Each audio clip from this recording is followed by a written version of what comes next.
Yo, what is good guys? Back here with another YouTube video, and in case you cannot tell by the title below, this video will be a video where I share my thoughts and opinions on someone or something going on in this wacky weird world called professional wrestling. Guys, you can tell by the title below, this video will be a video where I share my thoughts and opinions on Taya Valkyrie, a fellow Canuck, fellow Canadian. Granted, she's on the other side, or from the other side of the country, but still part of the country nonetheless. And before I share my thoughts and opinions on Taya Valkyrie, would love to know what your thoughts are on her down in the comments below. While you are down there, feel free to hit the like, subscribe, turn on post notification. Of course, you don't have to if you don't want to, but it would mean a lot to myself if you did. And when it comes to Taya, the first time I really heard about her was I don't know for sure which one happened first, Lucha Underground or Impact Wrestling, but they were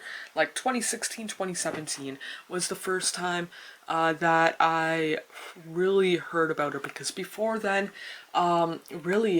she started training through Lance Storm in 2010, according to Wikipedia. Kind of deal, did the independent thing out west, and at that time I was paying attention to a little bit of the US indie scene, but mostly Ontario, not British Columbia.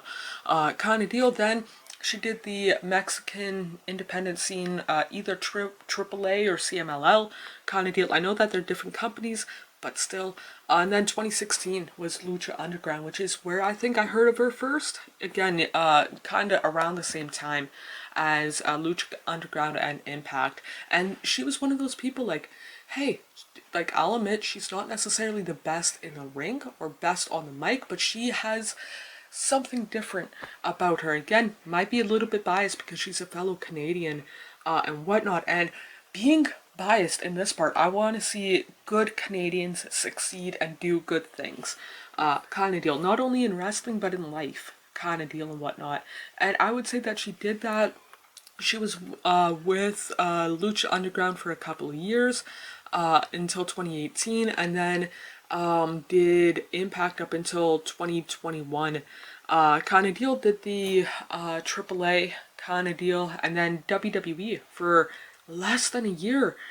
Kind of deal. She signed in February, released in November, and this one, I was disappointed in the fact that like her going to WWE was like that. I don't want to say that one promotion that I could really pay attention to, but like I was watching WWE and then loosely independent wrestling kind of deal at that time and whatnot, especially NXT, and I was really excited, kind of deal. And yeah, wasn't necessarily the best time. Then in 2022 she did Impact for a year, kind of deal, other promotions I didn't watch. And then 2023 March, AEW was in Winnipeg and whatnot. She made her debut, kind of deal, not in the, like, she went to the ring, but it was like a promo kind of deal, not a match, kind of deal, and whatnot. Her first match was a couple of days later and whatnot. And her in AEW, I